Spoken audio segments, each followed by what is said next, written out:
जब अनूप जी हमारे स्टूडियो आए थे तब उन्होंने कहा था कि जसलीन से उनका कोई रिश्ता नहीं है, वो उनकी बेटी है और वो उनका कन्यादान करेंगे। अब जसलीन घर से बेघर हो गई है, उन्होंने भी काफ़ी सारी बातें कही हैं।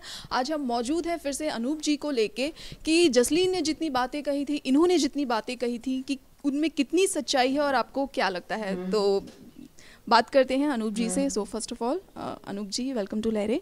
बहुत बहुत शुक्रिया। लहरे में आके बड़ा मज़ा आता है, अच्छी बातें होती हैं। सो जैसे कि मैंने कहा कि जब आप हमारे स्टूडियो आए थे तब आपने एक स्टेटमेंट दिया था कि आपने कहा था कि मेरी और जसलीन की ऐसी कोई रिलेशनशिप नहीं है, जसलीन जस्ट मेरी एक शिष्य है और मैं अगर कभी भी उनकी शादी होगी तो मैं उनका कन्यादान करूंगा। बिल्कुल करूँगा, बिल्कुल करने वाला हूँ मैं। और उनके पिताजी जो हैं दोनों मिलके उसका कन्यादान करेंगे। हम ये समझते हैं कि जो आप लोगों ने देखा बिग बॉस में वो सच्चाई नहीं थी, क्योंकि मैं तो जाने वाला था अंदर एज गुरु शिष्य, लेकिन उसने बोल दिया कि हमारा रिलेशनशिप है, तो मैंने कहा चलो आओ फिर अंदर, 2-4 हफ्ते गुजार के बाहर आते। यही हुआ था। और अब जसलीन ने बाहर आके भी यही सब बता दिया है, तो अब तो कुछ रह नहीं गया क्लियर करने के लिए। जब हम गए थे उनका इंटरव्यू करने के लिए, वो घर से इविक्ट हुए, जिस तरह के इंटरव्यूज़ होते हैं उस तरह के इंटरव्यूज़ हो रहे थे और हमने देखा कि साथ में उनके डैड भी बैठे हुए थे और जितनी बातें आपने कही थी वन बाय वर्ड, मतलब वन बाय वन आपने, आपके जो सेंटेंस थे, जो वर्ड्स थे, सेम टू सेम जसलीन के भी वही वर्ड्स थे। तो लोगों को कहीं ना कहीं वो इंटरव्यू देखने के बाद ऐसा लग रहा है कि उनके डैड जाके उन्होंने बताया कि देखो बेटा ऐसा ऐसा है। मतलब लोगों को लग रहा है कि ऑल एंड ऑल स्क्रिप्टेड है ये। जैसे बिग बॉस का शो लोगों को स्क्रिप्टेड लग रहा है, वैसी आपकी बातें और जसलीन की बातें लोगों को स्क्रिप्टेड लग रही हैं। सच तो स्क्रिप्टेड ही होता है। अब जैसे मैं इस वक्त कहूँ कि मैं जी टीवी के लिए इंटरव्यू कर रहा हूँ तो झूठ हो जाएगा, और अगर मैं कहूँ कि मैं लहरें के लिए इंटरव्यू कर रहा हूँ तो सच हो जाएगा। तो मैं हर बार यही कहूँगा कि मैं लहरें के लिए कर रहा हूँ, इसमें तो कोई चेंज होगा नहीं। तो जो मैं कहूँगा, जो जसलीन के फादर कहेंगे और जो जसलीन कहेगी, वो सब सच ही होगा। तो अगर सच है तो फिर वो एक ही होगा, उसमें वेरिएशन आपको नहीं मिलने वाला। आप कोशिश कर लीजिए। बिग बॉस के घर में कुछ देखने को और मिला, जब आप घर से बेघर हुए तब कुछ देखने को और मिला। और सीरियसली अनुप जी, अगर मैं बोलूँ तो आप एक भजन सम्राट हैं, आप को लोग एडमायर करते हैं और आपके मुंह से जो भी वर्ड निकलती है लोग उसको ऐसा लगता है कि बस अब जो छप गया वो अब छप गया। ऐसे ही रहेगा, हमेशा रहेगा। और मैं ऐसा कोई काम करूँगा नहीं कि हमारे सुनने वालों को, हमारे श्रोताओं को कोई धक्का लगे। ये तो अब जैसे फिल्म होती है, फिल्म आप लोग देखते हैं तो क्या आपको धक्का लगता है अगर राजेश खन्ना और शर्मिला टैगोर एक दूसरे को प्यार करते हैं? ऐसा कोई धक्का थोड़ी लगता है। करते हैं, वो फिल्म से आए बाहर आ गए, बात ख़त्म हो गई। यहाँ भी वही है, बात ख़त्म हो गई। हमको जसलीन ने कह दिया रिलेशनशिप में, मैंने कहा चलो 2-4 हफ्ते की बात है, गुजार लेते हैं। लेकिन किसी ने मुझे ऐसा कुछ करते ही नहीं देखा, किसी के अंदर मेरी छवि कुछ ख़राब हुई ही नहीं।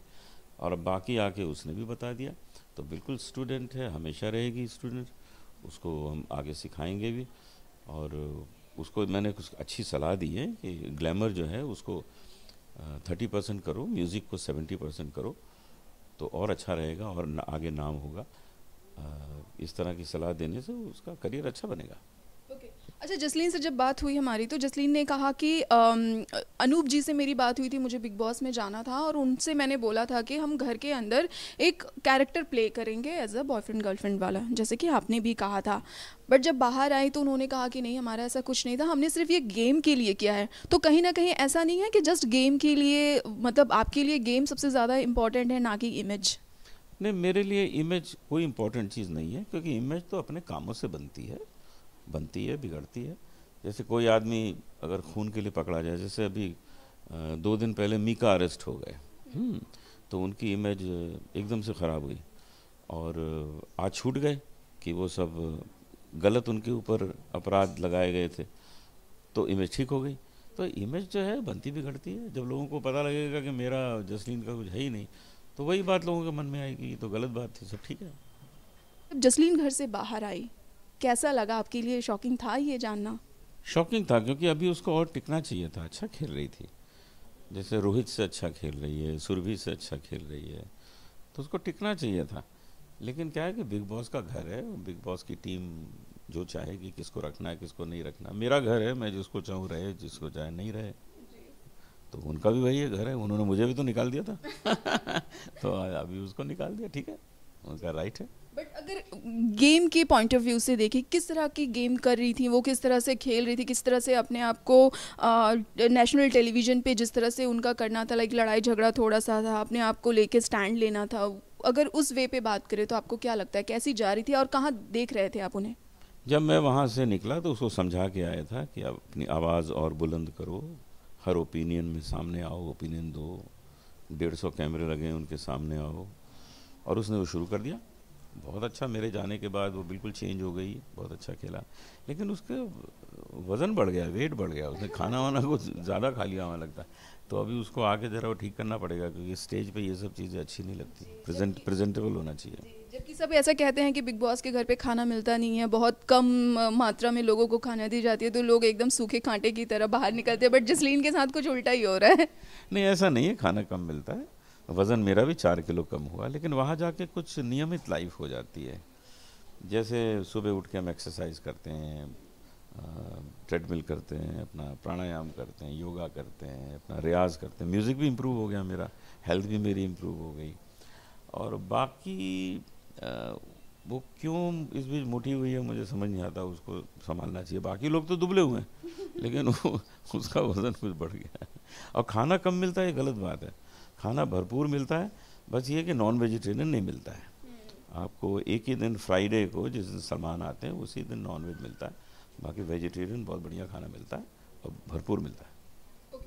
जसलीन, जैसे कि हमने कहा घर से बेघर हो गई है, क्या आप मिले जसलीन से, आपकी बातें हुई कुछ जसलीन? जो भी मैं नहीं मिला, मेरी सिर्फ फ़ोन पे हेलो हुई, बातें तो बिल्कुल भी नहीं हुई है, ना मिला हूँ। 1-2 दिन मैं अभी बिज़ी हूँ, उसके बाद मिल लूँगा। तो साथ हम कब देखेंगे आपको और जसलीन को, फिर से लोग देखना चाहेंगे? एक तो बिग बॉस के घर पे हमने देखा एक अलग ही रिलेशन में, बट अब जो आएगा आई थिंक वो हकीकत वाली जो रिलेशन है वो आएगी, तो वो हम कब देखेंगे फिर साथ में? तो एक इंटरव्यू कर लेंगे या पार्टी कर लेंगे, साथ में बुला लेंगे। हम चाहते हैं कि एक दिन बिग बॉस के जो जो निकले हुए लोग हैं उन सबको बुलाएं, एक पार्टी करें, आपको भी बुलाएंगे उसे। Thank you so much sir. ये थे हमारे साथ अनूप जी, जिन्होंने काफ़ी सारी बातें की, उन्होंने घर से रिलेटेड काफ़ी सारी बातें बताई, और यहाँ तक ये भी कहा कि इनकी और जसलीन की जो रिलेशनशिप जो घर से बेघर होने के बाद इन्होंने कही थी, अभी भी वो वही बात कर रहे हैं, और जसलीन ने भी यही कहा। फिलहाल दोनों के रिलेशन को लेके बातें तो उठती ही रहेंगी, क्योंकि लोग हैं, लोगों का काम है कहना। हाँ, छोड़ो बेकार की बातों को। आपको हमारा ये इंटरव्यू कैसा लगा, फटाफट अपने कमेंट के ज़रिए हमें ज़रूर बताएं, और हाँ, आपके पास भी अगर कोई सवाल है, आप अगर पूछना चाहते हो तो वो भी हमें कमेंट के ज़रिए बता सकते हैं। कैमरामैन प्रकाश के साथ मैं मिनी लहरी, स्मॉल स्क्रीन।